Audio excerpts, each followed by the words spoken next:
Mikononi mwangu na gazeti Mwananchi lenye habari iliyopewa kipaumbele, yuko wapi Heche? Familia yake Chadema wahoji mahali alipo baada ya kuchukuliwa na polisi akiwa mahakama kuu. Ndugu wataka majibu kwa polisi watoa siku. Habari imeandikwa kwenye ukurasa wa 3 wa gazeti hili.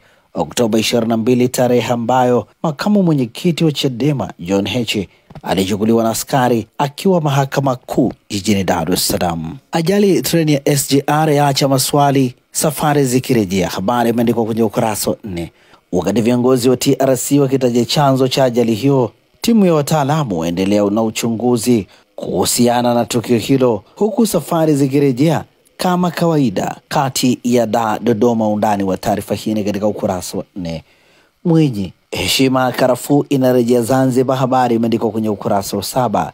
Samia ahidi kujenga nchi jumuishi. Habari imeandikwa kwenye ukurasa wa 2 wa gazeti hili, ndugu yake ikisema, wanangu ni waombe sana vijana wa Kitanzania, kaeni vizuri, nchi hii ni yenu, mali yenu, si mali ya mwingine. Hakuna mwenye certificate anayesema hii nchi ni mali yake. Wengine wamesema sisi tunawakilisha wananchi, wananchi ni nyinyi hapo na wengine hakuna mwenye miliki ya wananchi. Hii ni nukuu ya Rais Samia Suluhu Hassan. Undani wake ni katika ukurasa wa 2. NMB yaweka rekodi mpya ubora Afrika. Habari katika ukurasa wa 20. Lakini pia gazeti Mwananchi limeandika korti ilivyokubali pingamizi la pili la Tundu Lissu. Habari katika ukurasa wa 18, na hivi ndivyo ambavyo limeandika gazeti Mwananchi katika ukurasa wake wa mbele.